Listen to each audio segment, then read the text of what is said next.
My name's Walter Goody. I work for Mentor Graphics. You can copy down my email address right there. I'll leave it up for a couple more seconds. Today, what we're going to talk about is managing your verification process. If you think about verification management on a large project, it might be that you have various places around the world or in different cities within the country. So there could be, various sites that are working on a project. They could be in multiple time zones. Oftentimes the schedules are very aggressive. You'll have different levels of expertise for different teams depending on their tasks. You may be doing multiple different methodologies. So some people might be doing just basic model sim simulation. Others might be doing more complex UVM style test benches at the high level. And then everybody's probably generating metrics for, what you've been testing. And, there's a whole bunch of questions. The most important one is probably, where are we in the verification process and when are we going to be done? So when I say verification management, I'm talking about managing, all the requirements in your design, making sure that everything has been implemented, making sure that everything has been tested. You probably have some way, there's probably source code management. You have some way that you're going to build your simulation, something that you're going to run. If you're, a little more complex, you're probably doing regression simulations and you want to manage those regressions. There's results analysis, which is, okay, I've run my regression suite. Now I need to figure out why certain tests have failed. You might also be doing trend analysis, which is, over time, how are things changing?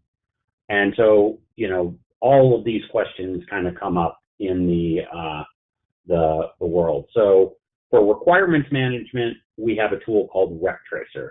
That is not the focus of this particular webinar, but that's something. So on the rest of these on the bottom here, that is all handled with the built-in verification management system within the Questa tools. And then for things like source codes management and build management and bug management, a lot of people use Jenkins, continuous integration, and I'll show you how Jenkins is integrated with our verification management system. So in the verification management process, managing the data is really key. So what we've done is we've built this thing called the Unified Coverage Database. So that is the native database where all coverage information is stored, whether that is code coverage, it might be functional coverage like system verilog, cover points and cover groups, etc. All of that lives within that UCDB, that Unified Coverage Database, and there's an API that allows our tools to analyze and report on those, but also gives you a way that you can create your own access to that database and create custom reports, etc. Let's see. So making sure you're done is looking at having a test plan and being able to measure, to use that coverage database to actually measure how well you have executed your test plan and what more needs to be done. And then finally, we have what's called the VRM, the Verification Run Manager, which is a system for automating the compiling, launching, finishing of tests within your regression suite, automatically merging coverage data together and doing that over potentially multiple simulation or emulations or formal verification tools, and being able to do that all from one central spot. And a final thing is the results analysis. Part of our verification management is the ability to analyze the regression suite as a whole, as opposed to analyzing each individual test. So if we think about the verification process, mostly it starts from a design specification, which is what you'll be using to design your design under test. There's the methodologies you're doing for verification, and then from that you create a verification plan. The verification tools, most people are probably using a simulator like Questa Sim, but we also support emulation. We support a prototyping system where you can get this data from actually creating FPGA prototypes, and you're able to pull the coverage information from that. We have formal verification tools. You might also have some software tools. All of these things are going to create different sets of verification data, and our verification management solution is all about how to, automate and have a unified methodology that takes all of these factors into account. As I said before, the UCDB, that storage database, is where we collect all of our coverage information and store it, and it allows us to collect that information from lots of different tools to be able to merge the results of multiple tests into a cumulative result and work from there. That UCDB database is proprietary to Mentor, but our API into and out of that UCDB database, we have donated that to the IEEE, and that has become the basis for what's called the UCIS, which is a IEEE standard database, which in theory, as that progresses forward, will allow you to merge simulation results from multiple vendors into a single database. So the first kind of thing is the test plan tracking. So as I said, the test plan breaks down a set of tests that if these are executed, will say that I've tested all my requirements, and then test plan tracking allows you to merge that test plan with your coverage results in this UCDB so that you can get reports that are more meaningful from a project standpoint. And I'll talk about that. Trend analysis is looking at the coverage and the project as a whole over time. So it is looking at, how many changes have there been in my source code? Is that tailing off to zero? How many passing tests, how many failing tests do I have over time? What is my coverage? Is that converging somewhere? So it's looking at the data over the course of the project to help you determine when you're converging on a solution. The results analysis is all about making sense of any of the failing tests. We'll talk about that. And then finally, that verification run manager is the tool to automate the whole task. Many times people are doing this to some extent with a set of, maybe Perl scripts or awk scripts or Linux shell scripts or something. And that's often homegrown. And for a small project, that is good. But as projects get bigger and more complex, and maybe you're doing block level testing and system level testing and other things, having this standard methodology that automates some of the tasks becomes quite desirable. So let's start and talk about the test plan tracking part of it. So if you think about it, every test that I run is going to generate some kind of coverage data. At the very least, you're probably creating code coverage data.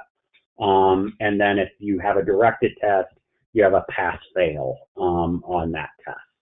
If you're more sophisticated, you start to use system Verilog assertions, system Verilog coverage points. You start to get what we call functional coverage and assertion coverage. You might have, kind of going along with code coverage, I guess, is finite state machine coverage. As your projects get more complex, you might add things like coverage from a verification IP. You might have some formal verification tools. So all of this different data is being generated. That verification test plan, as I said, these are all the things that are being generated. And the question becomes, how do we manage all this data and how do we analyze it and figure out what's going on? And as I said before, what we've done is we've compacted all of this data and we've placed it into this thing called the Unified Coverage Database. So our tools automatically, almost all of our verification tools, whether they are Questa simulator or Questa formal verification tools, our emulator, our FPGA prototyping tools, they all write out a UCDB. And because there is this common database, we can then do things like merge all that coverage together. We also have published this API so that users can create their own ways to analyze. And as I said earlier, this was the basis for the UCDB, the UCIS coverage standard. So if we think about that coverage data, we're going to have maybe code coverage, we're going to have finite state machine coverage, maybe we have these cover points. That's the native format of the Questa database. And then every test has a set of data, like what was the test that was run, when was it run, who ran it, how long did it take, what were the arguments to the simulator to launch that test, where was it run, etc. So we might have multiple tests that we're running, and different tests will collect amounts of coverage for these different items. So this is common for my design. Each one of these tests is going to be filling in different coverage for these different items, and we want to be able to merge and see how that is going. So as I said, all of that different data that we generate all gets stored in this UCDB. When we run a regression suite, we're going to collect a whole bunch of these UCDBs. So we'll have, for every test that is run, there will be a UCDB, and I want to know certain things. So first of all, I might just want to merge all that data to figure out, what is the cumulative coverage of that data. So I can do that. I can bring that up in the verification management browser. I can select all of these different data sets that have their own individual coverage, and I can do things like I can rank those tests.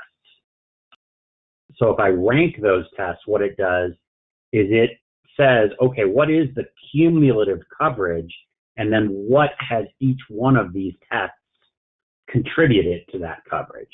And you'll see once I get down to here, none of the tests below here are contributing anything extra. So it's kind of, I've created a bunch of tests, but at some point I figured out that of the 50 tests I ran, 37 of them are contributing to my coverage data, and these other 13, they're redundant. So maybe I can get them later. So merging, as I said, is getting that cumulative coverage. Ranking is actually, paring down your regression suite. And then we have lots of different analysis that we can do. We can do things like, I said already, find redundant tests. One of the things that it does is stored within that UCDB is what tool generated that. So for the most part, the people I'm talking to today are probably going to be doing simulation, but you might be doing some formal analysis. You might probably not have an emulator. So we can do things like do analysis of, what happened in this test. Well, this test had errors. These tests had some warnings. So we can sort in that methodology. We can sort by, what tool was used to run them. We can merge to get a cumulative result, says our total coverage, but we can do different kinds of merges. Those merges could be what is the minimum amount of time it took. So here we had 20 tests. It took 17 hours to run them. Here we got the same coverage. We only ran 8 tests and it only took, this was the merge. So this was my full 20 tests that took 17 hours to get me to this coverage level. I said, let's merge by the fewest number of tests. So this said I had 8 tests that got us to the same coverage. It only took 6 hours and 45 minutes. I could also merge by the least amount of time. So in this case, I had 9 tests, but they only took 3 hours and 45 minutes to finish. So all kinds of different analysis I can do on that merging and ranking. Let's see. I can do things once I have that merge test. I can say, well, what's the one test that gets me the most bang for my buck? And that's showing that it was, this test right here, this RAN test number 2 got me to 84% coverage. So if I'm just going to run one test to, do some sanity checking, that's probably the test I want to run. You can do, what is my best setup tests? And then once we go a little further, we can look at the test plan tracking. So I can say, maybe what is the set of tests that's going to get me the most coverage within my transmitter or within my post processor or whatever. Highest single test coverage for a particular module. Anyway, so a whole bunch of different tests like that. So let's go back to the test plan tracking again. So if you think about, how you run your simulations, what you normally do is you have your design that you've created from your functional specification.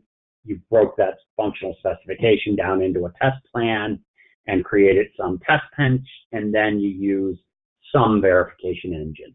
For most of you, that's probably either ModelSim or the Questa simulator, but it could be the formal verification engines, it could be an emulator, it could be FPGA prototyping, whatever. Then you look at, okay, did that test pass? If it didn't, you go into the debug phase. And the debug phase is, okay, let's throw a bunch of waves in the wave window. Let's start looking at what's going on there. And then if the task did pass, if a test did pass, or a whole set of tests did pass, we want to be able to ask this question, are we done? And if we are, we can stop. If we're not, then we have to go back and create more test data and keep running. But how do we answer that question, am I done? And we do that by linking the verification results with the verification plan. And what that means is my verification plan is a set of tasks that I want to run in verification, and then I give a link to some coverage item that I'm collecting in my simulation that says if this thing is fully covered, this test plan object is completed. And what are those things? Those are system Verilog assertions, which is sequences of events that I'm testing to make sure they always happen, or cover directives, which is just I'm counting different sequences of events. They could be cover points, which are things like I have a state machine and I want to cover that I've hit every state. So I create a cover point on my state machine, and it just increments every time it enters one of the states.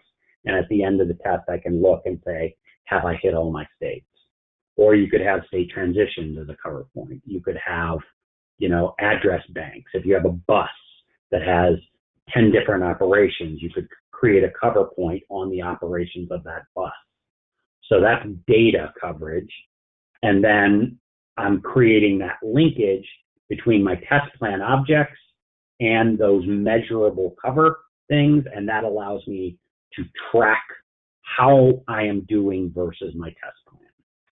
It allows me to analyze versus that test plan. It allows me to make decisions about what I should do next based on what coverage I already have and what coverage I still need, and do impact analysis of any changes that might be coming in my requirements. So the electronic closure, your test plan could be a Word document. It could be a document with pictures. Most common these days, I'd say, is that we would do an Excel spreadsheet. The reason this is really powerful is we have some templates that where you can describe, okay, I need to test my transmitter, and then you'll see that I break down subsections of the different things I need to test in my transmitter. I give a description of that, and then I give this linkage right here that says, to test bonding mode 0, I have a cover directive called cover FSM reset to error. I have a cover group called monitored test setup, and I have a cover point within there called channel CRC mode whatever. I have 3 different things that I'm testing for bonding mode 1. I have a couple of things that I'm testing for bonding mode 2.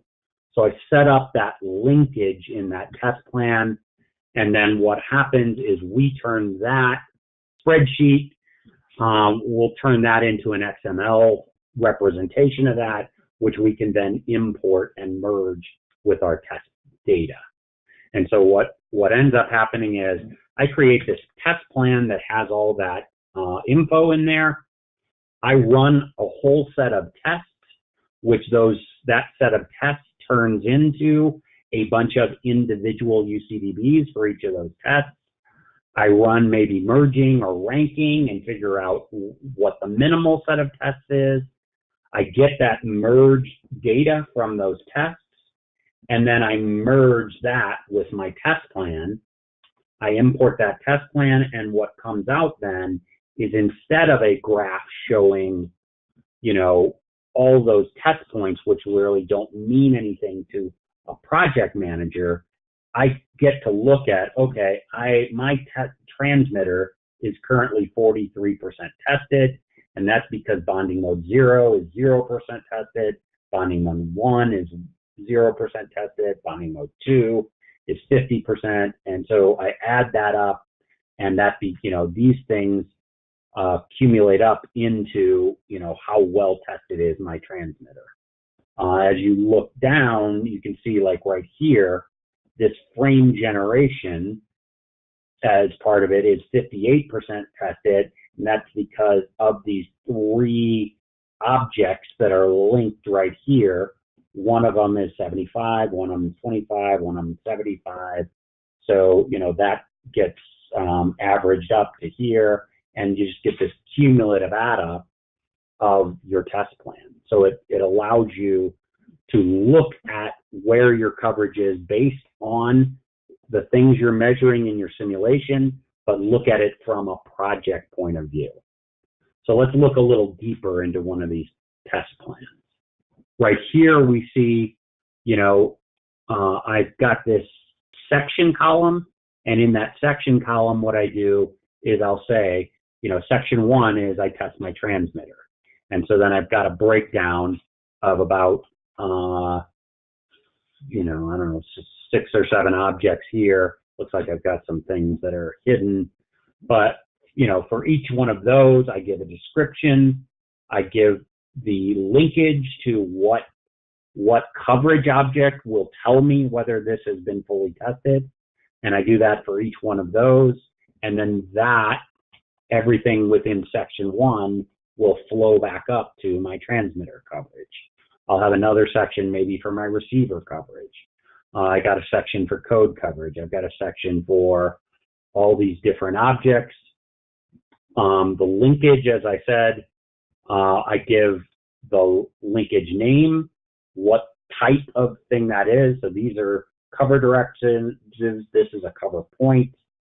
These are system Verilog assertions. I can add some optional fields like what is the goal? By default, the goal is 100%, but for whatever reason, you might be setting a goal that's less than that. I can put in what engineer is responsible for this particular test plan object so that, you know, I can see where it is, what team he might be on. If you have multiple teams, maybe who the manager is, what methodology are we using, simulation. This is one that's probably used a lot is priority. What's important? These number ones, these I need to get, these are nice to haves. So what I hope is that, you know, people are working on the high priority objects and not the low. I can put in things like milestones, when should this be done, all kinds of stuff. There is an Excel spreadsheet add-in. So we have a few templates for a test plan so that, first of all, you can start with a template of what a test plan should look like. And then if you put the Excel add-in into, we have built add-ins for Excel and for OpenOffice. And what that allows you to do is then to actually run a simulation, generate a UCDB, and then be able to pull that in and use that to build up those links. So for instance, you know, for a certain thing, I think I have this cover point. So I go to that Excel add-in, I click on cover points. I can find the cover point that I believe is for that and populate that spreadsheet by using an existing UCDB. So you can open up a blank Excel. If it has the add-in, you can say, let's create a new test plan. You can say what objects, what columns you want in that test plan. So here are the ones that are there. Here you could add extras to it if you wanted to. Then that will generate this empty test plan. You can start to populate that.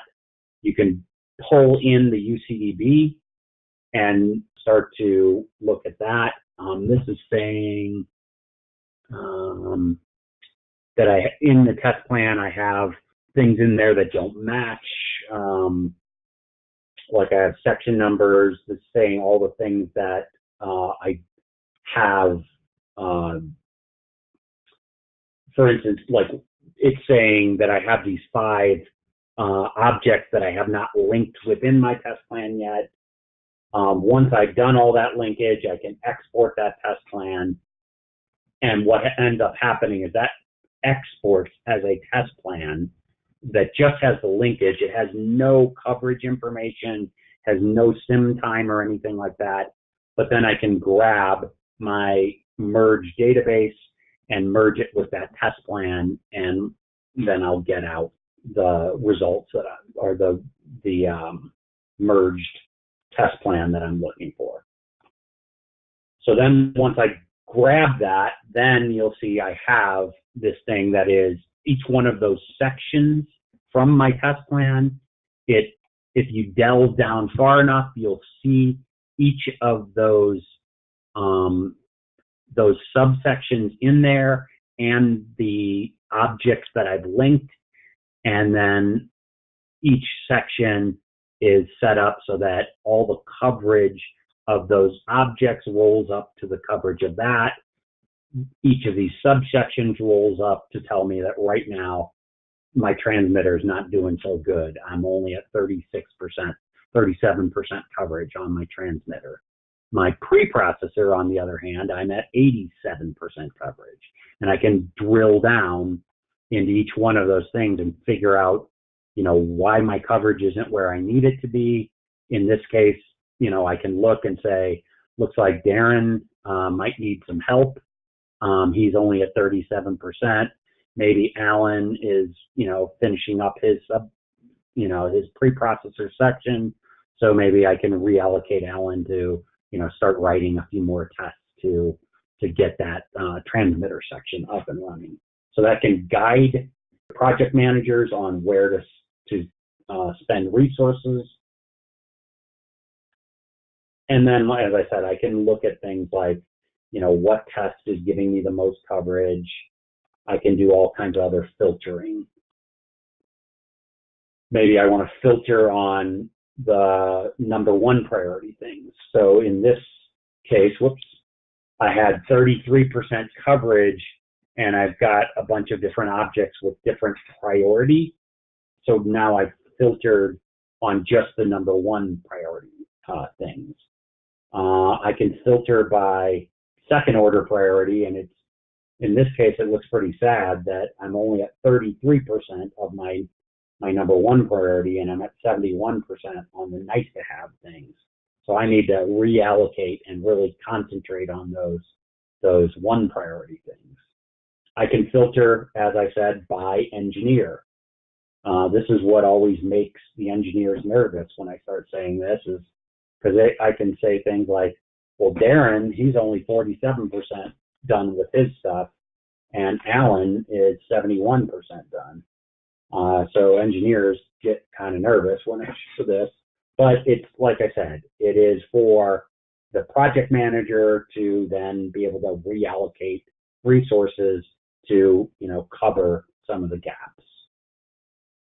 Here I filtered and I said, what are the tests that I have no coverage on? So these are showing all the tests where I haven't done anything on them yet. So we really need to start working on this set. So that's all the kind of stuff you can do with the test plan tracking part of things. So next, once we have started that, once we are able to look at the snapshot of where we are today, we can start to have historical trending on all of those different things.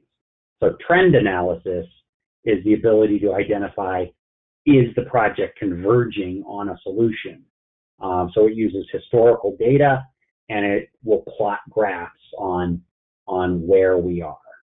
So for instance,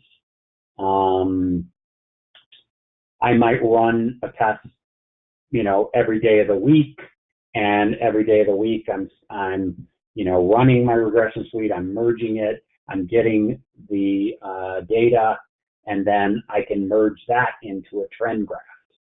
So that trend graph will show things like, what is my coverage, what is my test plan coverage. I can do what tests are passing, what tests are failing. I can add things like number of lines of code, number of files in my project, and I can continue then. Every time I run a new test, I can merge that into that trend database, and then I can get historical look at things. So this is just showing what my coverage is versus my goal. I think I got some better pictures coming up on this. So all kinds of trend stuff. Okay, here's the better picture. So this is my statement coverage, my branch coverage. So those are two code coverage things, and then the functional coverage objects. And I can see this is a historical trend, and it looks like once a week I'm merging that data, and I can see that my code coverage, it looks like I've converged to 100% on that. My branch coverage, I've kind of topped off at about 80 some odd %, and it hasn't been going anywhere. My functional coverage, the same way. So what do I need to do about that? I can look further into that functional coverage and go down into my test plan coverage. And so now this will show all those individual sections that I had showed earlier, and I can see that I was trending up on all of these. We're getting more coverage. Somehow, right here in March, my coverage dropped off on the micro interface. And so I got to go back and look, and I, look up who's responsible for that. And what I realized is, we implemented a whole bunch of, our test plan wasn't complete on the micro interface. And so somewhere in mid-March, we added a bunch of new test plan objects and a bunch of new linkage. My coverage dropped off, but now it's starting to trend back up. We can look at things like lines of code. So we can see we're at 20,000 lines of code. and we've pretty much stabilized. We're not seeing a lot of changes in the lines of code. So that kind of starts to tell me that the design under test is at least stabilizing. The changes are trending down towards 0. Number of files has leveled off.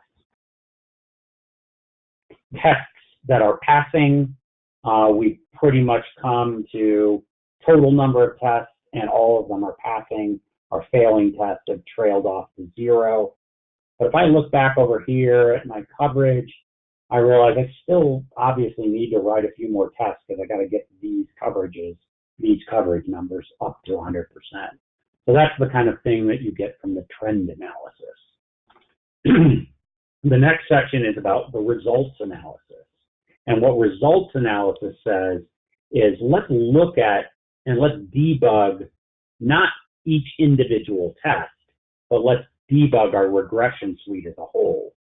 So if you're only running 5 or 10 different tests in your FPGA project, maybe this isn't so important. But if you're, doing a large FPGA or you're doing an ASIC project, you might have thousands of tests that are being run.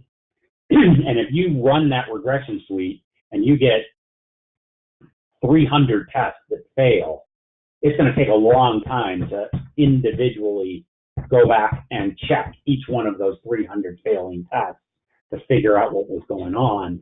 And the question is, can I find some commonality on the failures? And so can I debug the whole regression suite as opposed to the individual tests?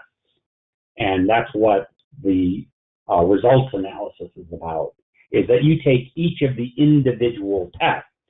So you get the log file that has all the, error reporting, you get the wave database, you get all of those things, and you can merge those into what we call a triage database. So that triage database will now say, we have this particular error with this, this error message, and it happened at the same time, and maybe that happened in, more than one test. So if I was to debug individually, I would be debugging all those different tests. Whereas if I create that triage database, I might see that I get that same error message at the same time from a whole bunch of different tests. And so that's what I see here, is that now I see in my whole database system, I have 29 error messages. I see that this particular error right here happened in 3 different tests. This particular assertion error happened in 3 different tests at the same time. So if I correct that, I'll correct it in all 3 of those places. This particular error happened in 26 different tests. So I can debug, as I said, not by test name, but by, error, common error. And I can look at, everything went to an X in 26 different tests. Let's figure out what was going on there, and hopefully that fixes it in all 27 of those tests. So I can look, I can do filtering by, error type, error warning node. I can do filtering on actual error messages.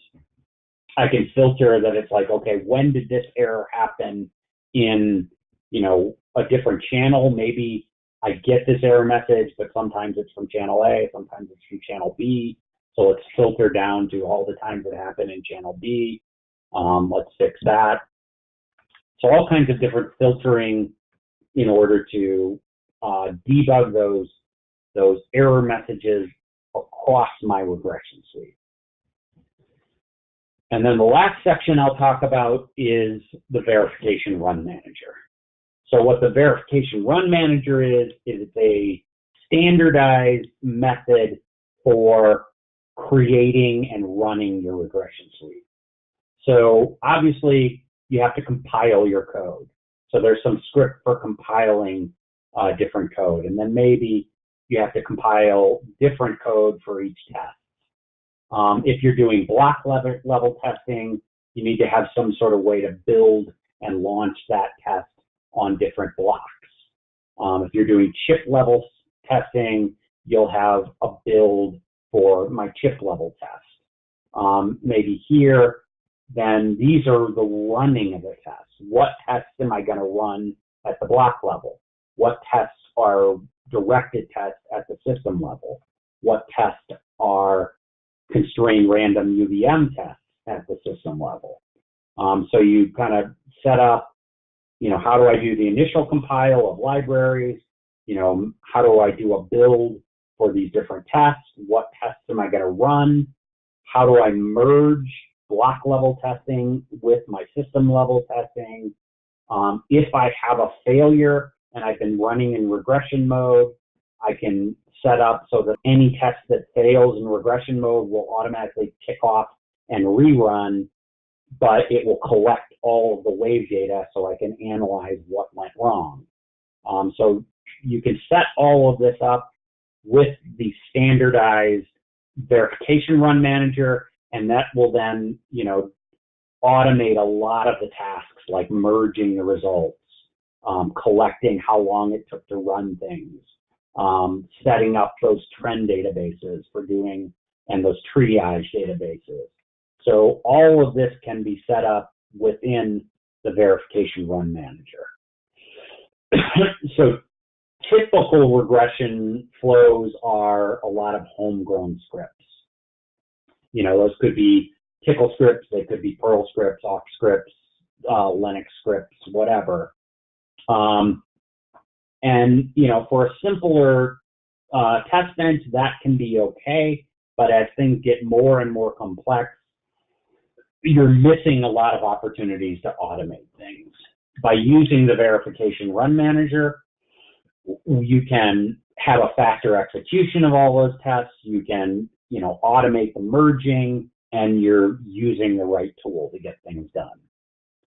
So what the verification run manager does is you set up, it is an XML database that you set up, and we used to hand create those XML databases. We had some example ones, and we would go edit those. There is now a graphical regression run manager that allows you to pull up a web-based graphical tool to set up to say, here's the scripts I run to compile. Here are, the steps I do to run a test. Here's the merging. So we've automated that a lot. The task that we call is called vrun. And then vrun is basically, here's our build. We're going to build these 3 different types of tests. We're going to run this test with, 4 different random seeds. We're going to run this test. We're going to run this test. So I think there's 1, 2, 3, 4, 5, 6, 7. There's about 10 tests here that get run. vrun can launch those, and they can either launch them locally on a single machine. Maybe that machine has 4 cores. So if you had 4 Questa licenses available, that machine might be able to simultaneously run 4 tests. When one finishes, it stores the results, grabs the next test, runs it. Or if you have like a grid farm, so let's say you have some kind of a grid management system and you have a compute farm, basically you submit this list of tests. The grid management system would deal those off to the servers that you have in your grid farm and run as many as it can based on how many licenses of Questa you have. And then as each one of those things finishes, it will, launch the next test. It groups all the data, and does that. So I think another example of that, the vrun, each one of those tests that gets launched produces a few things. It produces a UCDB, it produces a transcript file, and it produces a wave database file, potentially. So for each test, you get that. The vrun process then will record the pass-fail of that test. It will then merge that UCDB. If it's the first one, that just becomes the merged UCDB. When the second test finishes, It merges all those results into that and goes through the full set of tests, merges in the test plan, and then, creates all the different reports for your project manager so that he can look at that merged test plan at the end and see where you are. That was if a test passes. If a test fails, probably the first time you're running that test, you're only creating the UCDB in the log. You're probably not creating a wave database. If the test fails, what that you can do is you can have it trigger the vrun process to say, this test just failed, let's run it again, but let's collect all the wave data and collect that WLF file so that I can go back and analyze why that test failed. And then you also dump that into that triage database for debugging your regression suite as a whole as opposed to singly. So this is the verification run manager that's actually currently in process. We can see actually maybe this is when everything has finished. So it's just the log of all the tests that have been run. It says how many tests passed, how many tests failed. So yeah, this is the VRM cockpit showing that I've run the VRM, on different dates. So I ran it once on Thursday. I ran it at 11, 12, and 3:45 on Friday. All the results, et cetera, are stored in there. The VRM automates the process of creating HTML reports that are real easy to kind of pull up and look at by a project manager who is not a tool expert. So right here, we have 73 tests that have been run. We have 18 that have not been run, and for some reason, we're not running anything right now. We must have hit the pause on this particular one. So for a test that passed, I can pull up and view what its test coverage is. I can view that either in the UCDB browser, or I can pull that up in the Questa tool. When I pull that up, I can look at, this is the raw data, so it's all my cover groups and cover points, etc. I can also look at the merge coverage, so that's the complete coverage of my whole design. And then when I look at that, I can, instead of pulling up the raw data, I can pull up that view that's been merged with my test plan. There's the raw data, and then this is the data that's been merged with my test plan. I can look at what each individual test contributed to that merged data. I can, do all that analysis that I showed in the previous section with the filtering, et cetera, on the test plan. Here I'm rerunning a test that failed so that I can, get that triage database. So then the last thing is, a lot of companies have started looking at these continuous automation systems like Jenkins. So Jenkins is something that merges your revision control system, which is, your code revision control. And then every time you make a change to a file and check it into Jenkins, Jenkins will kick off a simulation run, and then it will merge all the results and give them to you at the end.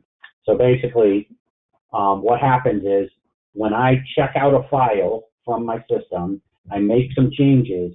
As soon as I check that file back in, Jenkins kicks off and says, okay, a file just changed.